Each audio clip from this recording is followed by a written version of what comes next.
लेकिन संग सती जग जननी भवानी, लेकिन यहां पर सती जी ने कथा श्रवण की तो करने के बाद भोलेनाथ जी सती को नहीं लाए।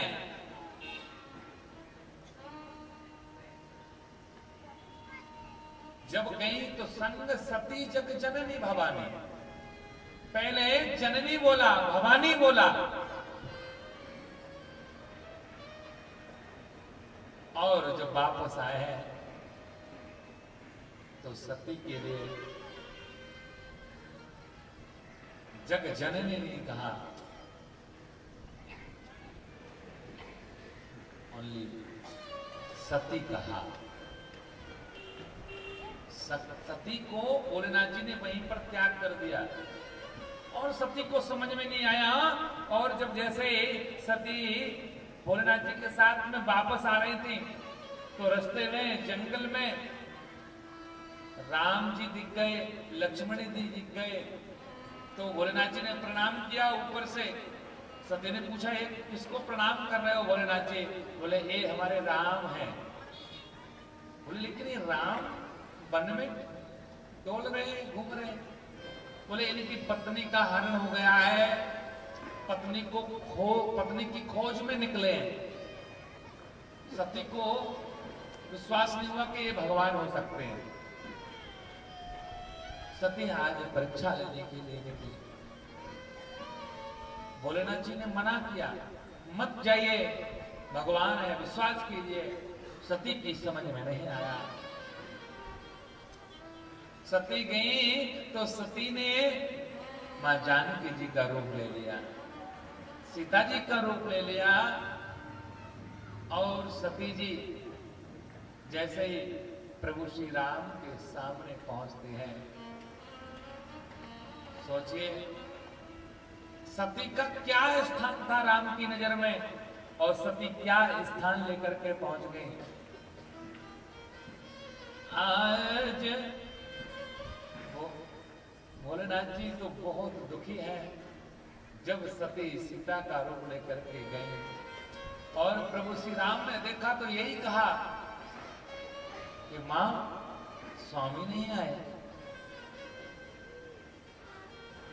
भोलेनाथ जी नहीं आए। सोचिए जहां मां का स्थान है और हम वहां पत्नी बन करके जाएं।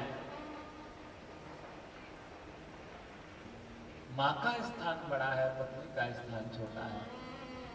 सती सच्चा गई, अंदर ही अंदर घुटने लगी। अब तो अपने आप को अपमानित जनक समझने लगी। और जब भोलेनाथ जी के साथ में फिर कैलाश पर्वत पर गई, उसी समय पर बहुत सुंदर सुंदर विमान आ रहे थे। सती बिलो क्यों व्योम में विमाना, जाते चले सुंदर विमान। सती बिलो के व्योम विमाना, जाते चले सुंदर विधिमान। बहुत सुंदर सुंदर विमान आ रहे थे। और जब विमान आ रहे थे, सती ने पूछा, भाई कहां जा रहे हो? बढ़िया अपनी अपनी पालकी को सजा करके जा रहे हो, बढ़िया फूल माला लगा करके, बढ़िया कहां जा रहे हो? चंदन पोटा लगा करके, बढ़िया बढ़िया कपड़े पहन करके कहां जा रहे हो आप लोग? अब देवता है, जले पर नमक तो सभी छिड़क देंगे। अब देखिए देवता सती के ऊपर नमक छिड़क रहे हैं। बोले आपको पता नहीं है? सती ने कहा मुझे नहीं पता, कहां जा रहे हो? बोले सही में पता नहीं है। बोले नहीं पता है, सही बताइए। देवता बोले मैंने तो ये सोचा कि आपको पता होगा, मेरी गाड़ी में जगह है, मैंने सोचा कि आपको ले जाएंगे तो मेरा सम्मान बढ़ जाएगा। बोले कहां? अरे आपको पता नहीं, आपके पिताजी ने यज्ञ का आयोजन रखा है, दक्ष प्रजापति ने। मैंने सोचा आप उनकी पुत्री हैं और यज्ञ में बहुत सारी भीड़ होगी, आपको ले जाएंगे तो मेरा सम्मान बढ़ जाएगा। सती ने तो अंदर ही अंदर सोचा पिताजी यज्ञ कर रहे हैं, मुझे नहीं बुलाया। भोलेनाथ जी ने सुन लिया। सुर सुंदरी, सुर सुंदरी किन्नरी, बहुत सभी लोग बढ़िया सज धज करके सभी देवी देवता जा रहे हैं।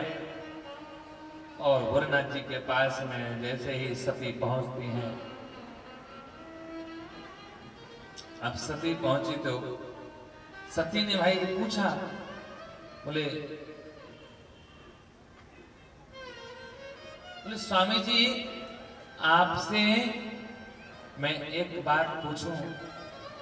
भोलेनाथ जी ने कहा पूछिए, क्या पूछना चाहती हूँ?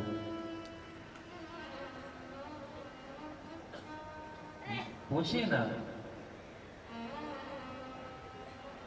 बोले पिताजी के यहाँ पर दो बात आप आई हैं। भागवत कथा में अलग कहा गया है और रामचरितमानस में अलग कहा है। भागवत कथा में क्या कहा और रामचरितमानस में क्या कहा, दोनों में बहुत अंतर है। बात एक ही है लेकिन अंतर है। रामचरितमानस में क्या कहा?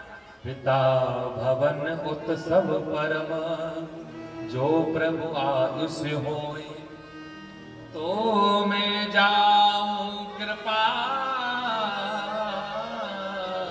यतन, सादर देखन सोई। रामचरितमानस में क्या कहा? पिता भवन यानी मेरे पिता, आपके ससुर नहीं है। पिता भवन उत्सव परम, जो प्रभु आयुष होई, अगर आपकी कृपा हो तो मैं जाऊं कृपा यतन, सादर देखन। आपकी कृपा हो जाए तो क्या जा सकते हैं। और भागवत कथा में कहा पिता ससुरस्य यज्ञ महोत्सवम किलम, आपके ससुर के यहाँ। और जब कोई स्त्री अपने पति से ये कहे आपके ससुर के यहाँ कार्यक्रम हो रहा है तो बात कुछ अच्छी है। और अगर वो ये कहे कि नहीं मेरे पिताजी कुछ कर रहे हैं तो इसका हुआ आपके ससुर नहीं है, सिर्फ मेरे पिताजी हैं।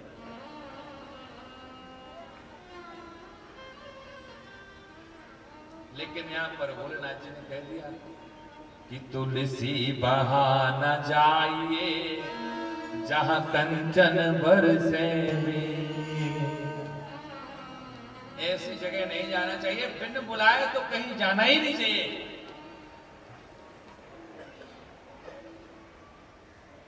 सती ने पूछा आखिर बुलाया क्यों नहीं है हमें, क्यों नहीं बुलाया है? भोलेनाथ जी कहते हैं इसका एक कारण है, इसलिए नहीं बुलाया है कि एक बार बड़ अधिकार दक्ष तब पावा। जब एक बार की बात है कि दक्ष प्रजापति के लिए एक बहुत अच्छा अधिकार मिला था, और जब अधिकार मिला था तो अति अभिमान हृदय तब आवा। उस समय दक्ष प्रजापति के लिए अभिमान आ गया था। सब देवी देवताओं ने प्रणाम किया, भोलेनाथ जी कहते हैं मैंने प्रणाम नहीं किया। तो दक्ष प्रजापति रूठ गए। अच्छा देखिए सती, मेरे आपके पिताजी से बहुत सारे रिश्ते थे और जितने रिश्ते हैं वो प्रणाम करने के लायक नहीं है। पहला रिश्ता वो मेरे ससुर, मैं उनका दामाद, और दामाद ससुर को प्रणाम नहीं करता है, ससुर दामाद को प्रणाम करता है। और दूसरा, मैं जगत इस संसार का, मैं त्रिपुरारी हूं, मैं भोलेनाथ हूं, तो भी मैं प्रणाम नहीं करता। तो तीसरा यह था कि मैं उस सभा का अध्यक्ष था, प्रधान था, और प्रधान तो प्रणाम करता नहीं है। बस इस बात को लेकर के बैठ गए, वही बदला यहां पर ले रहे हैं।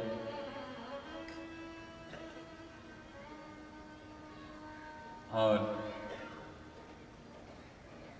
सती ने कहा लेकिन मन नहीं मान रहा है। सती आज विचार कर रही हैं और सोच रही हैं कि मुझे यज्ञ में जाना है। भोलेनाथ जी ने पहले तो मना किया कि मत जाइए, वहां पर ठीक नहीं है, अच्छा नहीं होगा। लेकिन सती की समझ में नहीं आया और सती जाने लगी। भगवान ने, भोलेनाथ जी ने अपने नंदी से कहा, जाइए साथ में मां की रक्षा करना। और सती जी जा रही हैं और सती जैसे ही अपने मायके में पहुंचती है, सती जैसे ही पहुंची, ये बेटी है, और जब सती पहुंची अपने मायके में तो ए बहन क्या कहने लगी, अरे देखो तो सही, एक कैसी बहन है, एक कैसी स्त्री है, इसको तो बुलाया भी नहीं है फिर भी आ गई। अरे इसको शर्म नहीं आई, बिन बुलाया गई। एक बात बताएं, बेटी इस संसार की अमानत है और हम बेटियों का अपमान करते हैं, ये अच्छी बात नहीं है।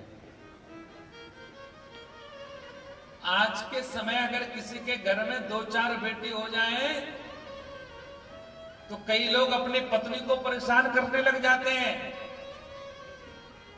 अरे तुम ठीक नहीं हो, दूसरी शादी करेंगे हम। ये बेटी आपके यहां हो रही है, मुझे बेटी नहीं मुझे पुत्र चाहिए। कई सास अपनी बहू को ताना मारते हैं। अब तो कई लोगों को मैंने देखा है, और लोग क्या करते हैं कि जब उनकी पत्नी गर्भवती होती है, 4 माह हो जाते हैं, सोनोग्राफी कराते हैं, देखते हैं कि पुत्र है कि पुत्री है। याद रखना, एक बार की बात है कि एक स्त्री गर्भवती हुई, उसके घर में पहले 7 बच्चे हो गए, और 8वीं बार जब वह गर्भवती हुई, वह डॉक्टर के पास गई। बोले डॉक्टर, मेरी आपसे प्रार्थना है कि आप मेरा चेकअप कीजिए कि मेरे गर्भ में बेटा है कि बेटी है। डॉक्टर ने चेकअप किया, पता चला कि इसके अंदर तो पुत्री है। और जब वह बात उस स्त्री को पता चला, स्त्री कहती है, बोले डॉक्टर साहब एक काम कीजिए, आपको एक ऐसी टैबलेट दीजिए कि वो टैबलेट खाने से इस बच्ची की गर्भ में ही मृत्यु हो जाए। डॉक्टर की आंखों में आंसू आ गए। डॉक्टर कहते हैं ठीक है, बच्ची को मारना है। वो स्त्री कहती है, बोले हाँ बच्ची को मारना है। डॉक्टर ने कहा हो जाएगा, लेकिन ये जो टैबलेट है वो आप मत खाइए, आप अपनी बड़ी बेटी को खिला दीजिए, उसको मार दीजिए। वो स्त्री कहती है नहीं नहीं, मैं अपनी बड़ी पुत्री से बहुत प्रेम करती हूँ, उसके लिए मार नहीं सकती हूँ। डॉक्टर ने कहा जब ये भी संसार में आ जाएगी तो इससे भी प्रेम हो जाएगा, इसलिए टैबलेट मत खिलाइए, इसको भी जीने का अधिकार दीजिए। लोग आज के समय में क्या करते हैं, बेटों की इच्छा रहती है कि हमारे घर में बेटा हो।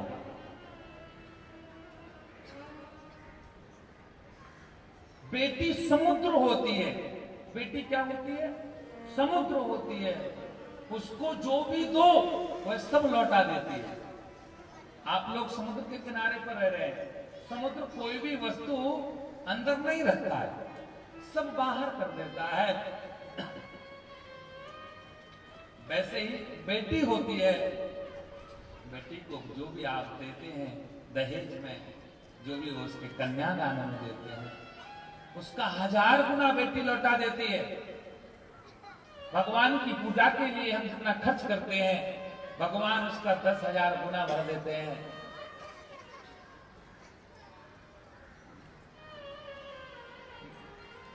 कहते हैं बोए जाते हैं बेटे, बोए जाते हैं बेटे पर उग जाती हैं बेटियां। हम सोचते तो यह है कि बेटा हो जाए, पुत्र हो जाए। बोए जाते हैं बेटे पर उग जाती हैं बेटियां, खाद पानी बेटों को पर लहराती हैं बेटियां। हम पुत्रों के लिए जाना खिलाते हैं, जाना खुशामद पुत्रों की करते हैं, खाद पानी बेटों को पर लहराती हैं बेटियां। स्कूल जाते हैं बेटे पर पढ़ जाती हैं बेटियां, पर स्कूल जाते हैं बेटे पर पढ़ जाती हैं बेटियां। मैं तो ये कहता हूं, आपके घर में बेटी है और आपके घर में पुत्र है, आप बेटे को भले ही मत पढ़ाना तो एक घर बिगड़ेगा, और अगर बेटी को नहीं पढ़ाया तो 3 घर बिगड़ सकते हैं। एक जिस घर में जन्म लिया, और दूसरा विवाह होकर के जाएगी वो घर, और एक तीसरा उसकी संतानों का घर। बेटे को मत पढ़ाओ, कुछ नहीं होगा, सब ठीक हो जाएगा। अगर इस पुत्री को नहीं पढ़ाया तो शायद आने वाले भविष्य बिगड़ सकते हैं। स्कूल जाते हैं बेटे पर पढ़ जाती हैं बेटियां, मेहनत करते हैं बेटे, मेहनत करते हैं बेटे पर अव्वल आती हैं बेटियां। रुलाते हैं जब खूब बेटे, रुलाते हैं जब खूब बेटे, तब हंसाती हैं बेटियां, तब हंसाती हैं बेटियां। जब पुत्र दर्द देने लग जाते हैं, जब पुत्र अपने माता पिता को, माता पिता की सेवा नहीं करते हैं, तो उस समय पुत्र ही कहते हैं, बोले मां पिताजी अगर भैया आपकी सेवा ना करें तो आप मेरे घर पर आ जाना, मैं आपकी सारी खुशामद हमेशा करती रहूंगी। मेहनत करते हैं बेटे पर अव्वल आती हैं बेटियां, रुलाते हैं जब खूब बेटे तो हंसाती हैं बेटियां। नाम करें या ना करें बेटे, पर नाम को कमाती हैं बेटियां। छोड़ जाते हैं जब बेटे तो काम आती हैं बेटियां। आशा रहती है बेटों से पर पूर्ण करती हैं बेटियां। हजारों फरमाश से भरे हैं बेटे, पर समय की नाजायज को समझती हैं बेटियां।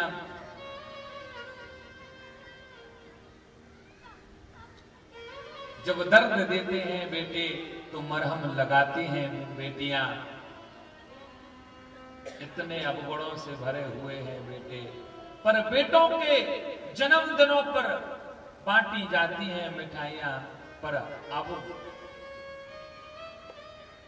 गुणों से भरे होने के बावजूद भी क्यों गर्भपात से गिराई जाती हैं बेटियां, क्यों गर्भपात से गिराई जाती हैं बेटियां। जब बेटी इतना सब कुछ होती है, फिर भी बेटी के लिए हम गर्भ से क्यों गिराते हैं?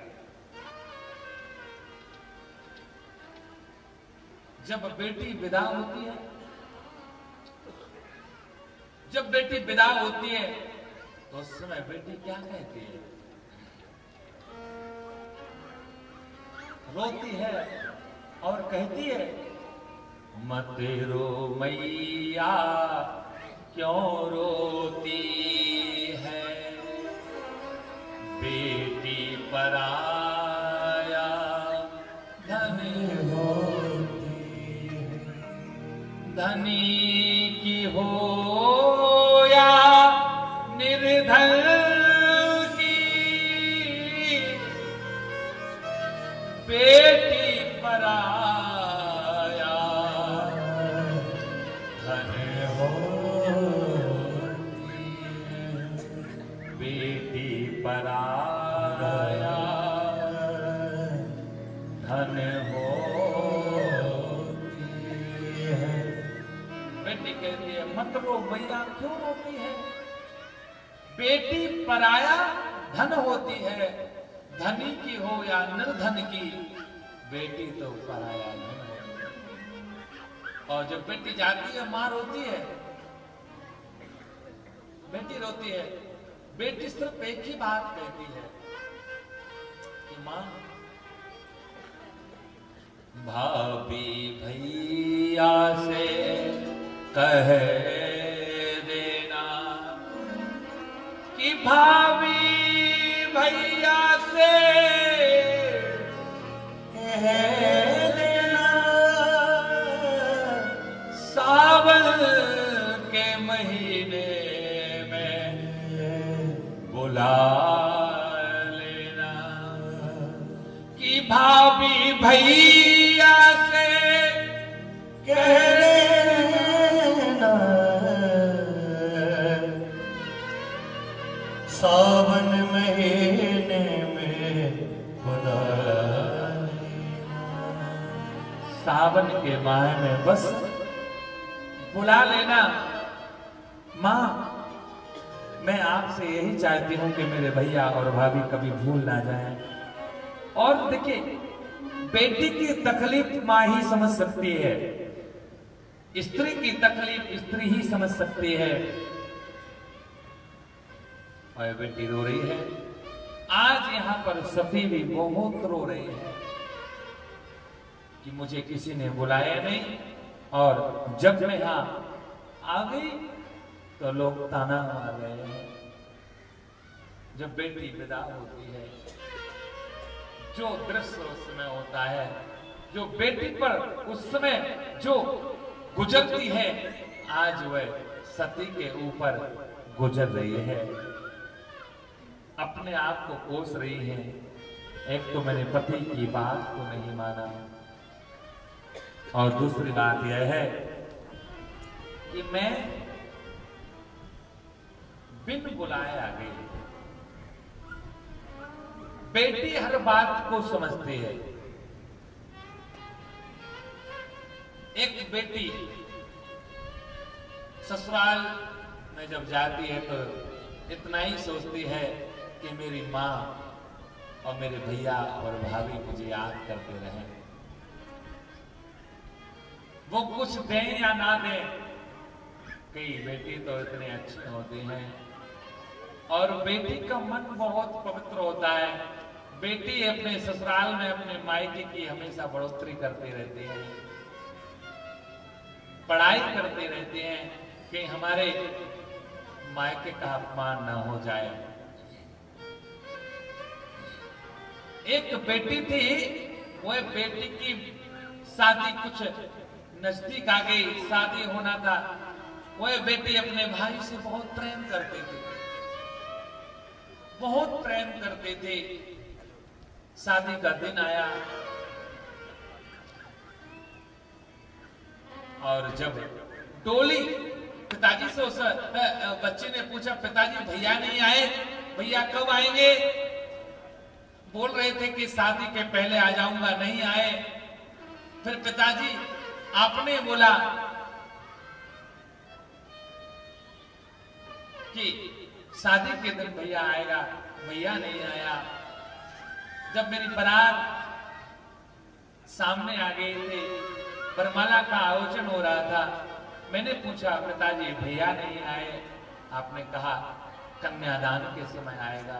कन्यादान हो गया और डोली का समय आया है,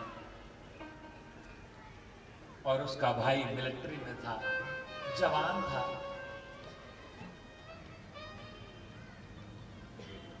अब इस बहन को पता नहीं है कि भाई के साथ में क्या हो गया।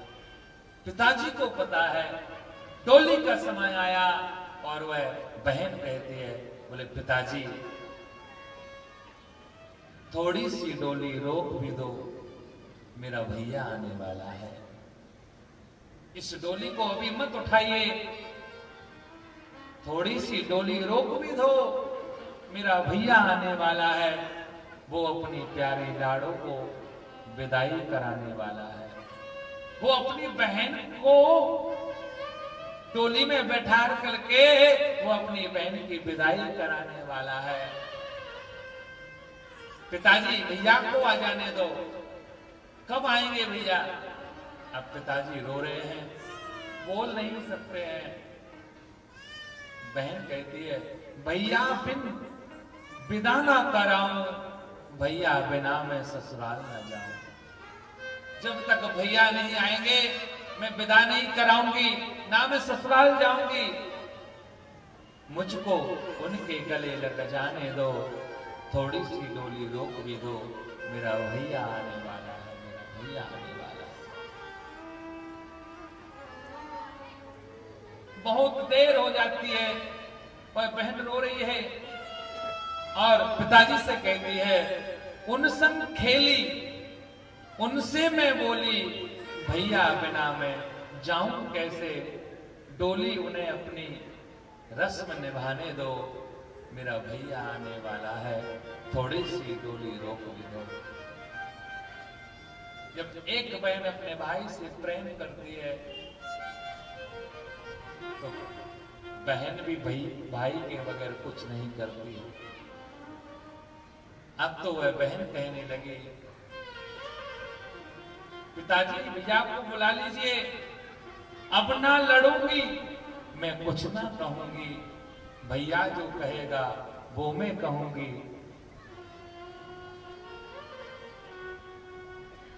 और थोड़ा सा आंसू रोक भी लो, पिताजी थोड़े से आंसू रोक भी लो, मेरा भैया आने वाला है, थोड़ी सी डोली रोक भी लो, मेरा भैया आने वाला है। बेटी इस संसार में बहुत कुछ अच्छा करती है। जीवन में बेटी हो जिसके यहाँ प्रथम बेटी हो तो उसका कहना ही क्या है। घर में लक्ष्मी आती है, और जिस घर में बेटी नहीं है उस घर में लक्ष्मी की कृपा ठीक से नहीं रहेगी। पैसा कमा लो